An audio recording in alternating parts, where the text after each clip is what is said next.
Cuban government, under Castro again, had ensured that independent farmers faced rules about what and how much they can plant and risk losing their land if they failed to meet government production quotas. They were also required by law to sell all surplus to farmers' market. And this is where the notion of challenges, of changes come in today, because we've seen the recent handing over to Raul Castro, and what is he doing that is different from Fidel?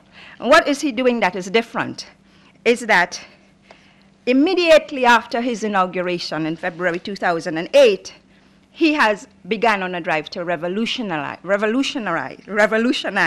farming in Cuba. He is vigorously pursuing a major expansion of the program to distribute underused and fallow farmland to private farmers and the cooperatives. Now, this is not new, they had land before, but in small quantities.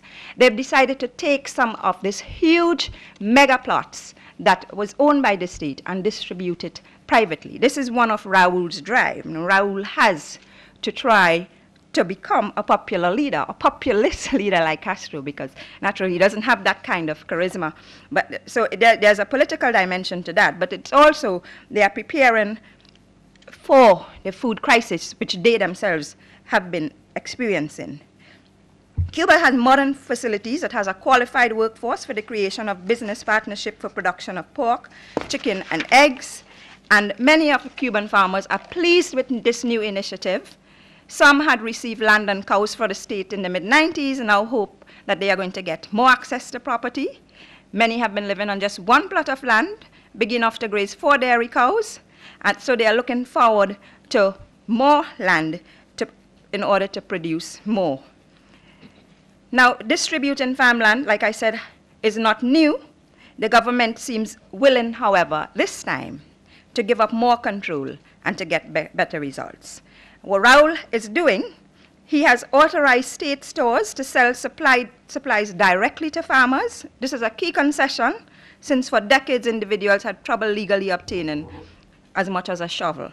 The state also is providing free fertilizer and feed, and this time local farming associations are being empowered to oversee the land relocation, a prerogative which was once reserved for the agricultural minister in Havana. So we are seeing some decentralization taking place.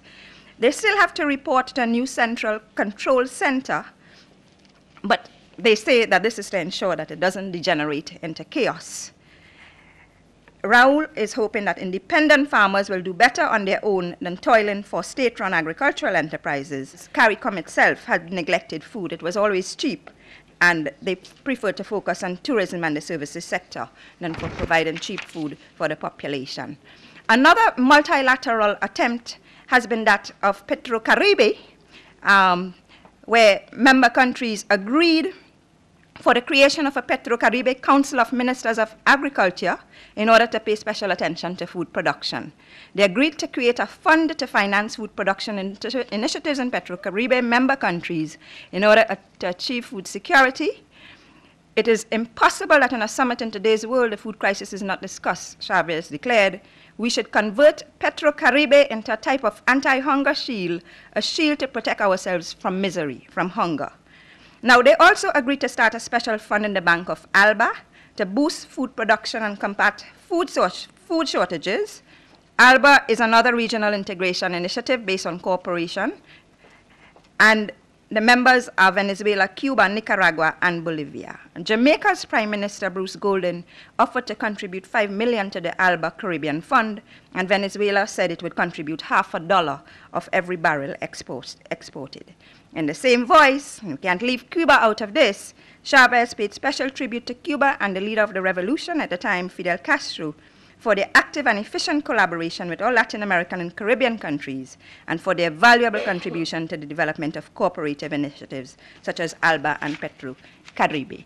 And now I'll turn to the bilateral initiatives taken by CARICOM countries. Trinidad and Tobago have been embarking with Cuba in a desperate bid to alleviate the food crisis. We have sought extensive experience in the use of advanced cultivation techniques for obtaining technical assistance in the establishment of mega farms. So we have looked towards the development of these mega farms.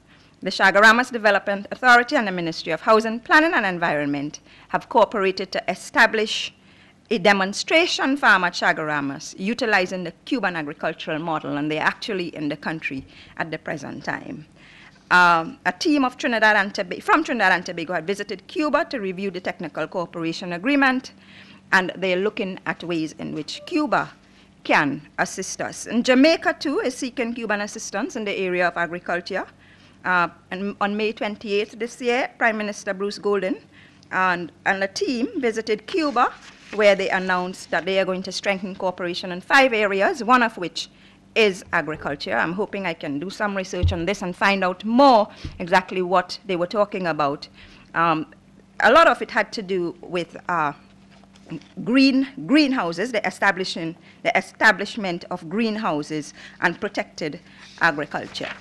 Guyana has sought to deal with it more indirectly, and they are looking at the impact of climate change, and they have brought Cuban experts to help them, to advise them, and to set up training sessions to deal with climate change because of the impact it is having on agriculture and high food prices. Now, I entitled my presentation, "A Hungry Man is an Angry Man," because whereas I started, and I like to weave the circular plot with redefining security and the impact that this food crisis is having on individuals, we're finding that we have to return to the traditional notion of security because the impact is also on the state. There have been massive food riots throughout the globe in recent times. Former Jamaican Prime Minister P.J. Patterson said that he would not rule out the outbreak of warfare over the food crisis. And there have been a rash of violence across the globe in the past 6 months, from the deserts of Mauritius to steamy Mozambique, Africa's Indian Ocean coast. People have taken to the streets. There have been tortilla riots in Mexico. Villagers have clashed with police in eastern India, and hundreds of Muslims have marched for lower food prices in Indonesia.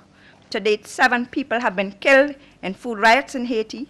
Truck drivers have appealed for police escort following the attack and looting of 2 food supplies truck in Trinidad. In the past months, food riots have also been reported in the Philippines, Indonesia, Ethiopia, Egypt, Madagascar, Mozambique, Mexico, China, Burkina, Bangladesh, and other parts of India. And the military, army troops have been deployed to deter farmers and rioters from stealing food from the fields and warehouses in Pakistan and Thailand. So we have returned to the perpetual problem of security, and this, as an academic, is giving us ideas for theoretical pluralism, combining realist and post-positive approaches to understanding the food security problematic of the Caribbean.